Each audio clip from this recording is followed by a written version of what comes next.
Now, the election itself, there was an independent American pollster non-profit organization that went in there days before the election, and they published their results on June 15th in the Washington Post.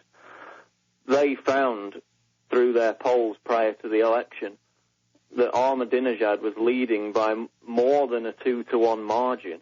Because he was doing an anti-corruption campaign against the other group that is one of the most powerful factions. Ahmadinejad was actually popular with the people, weak with the elite. Exactly. It's the rich elite in Iran that support Mousavi.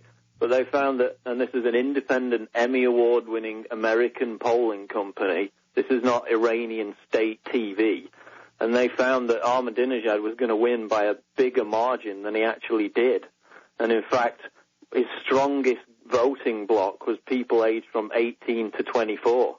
Now, you've got the westernized youth and some of the university graduates that are supporting Mousavi for their own reasons, and then you've got direct, blatant CIA involvement, which Obama denied, yet is admitted and on the record.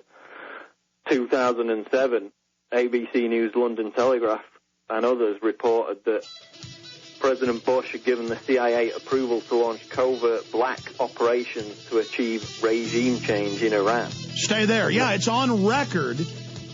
And they admitted 4 groups, 3 of them Sunni Wahhabis, with the number 3 in Al-Qaeda, launching attacks in Iran. Oh, our news didn't show those blown-up school buses and mosques and dams. Oh, no, they don't do that. They love Al-Qaeda.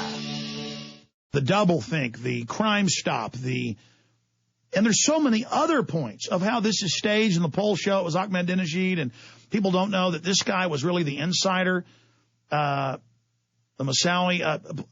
Please continue, Paul. Yeah, we were just talking about the fact that an American polling company went into Iran before the election, and according to their studies from an investigation conducted in Farsi, they found that Ahmadinejad was probably going to win by more than a 2-to-1 margin. He won, but with a less than 2-to-1 margin. Now, before the polls had even closed, Mousavi was out in the media saying that he'd won, not only before they'd finished counting the votes, but before the polling had even closed, because it ran over by a few hours, it ran late. So you've got Mousavi claiming he's already won, when all the previous polls would say he'd be easily defeated, he'd be trounced.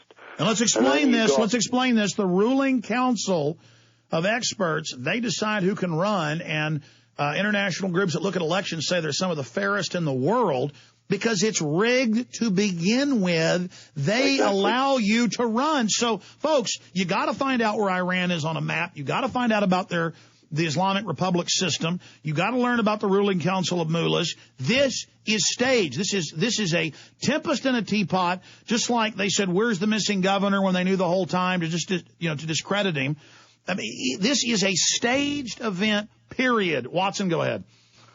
Well, Alex, not only the most ignorant neocons think that Iranians are Arabs, they think that Ahmadinejad is a dictator, when in fact he is selected, as he just said, by the ruling Guardian Council, as was Mousavi.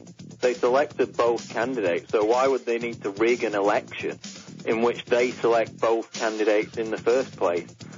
So you've got Mousavi saying he's going to win before the before the polling's even closed.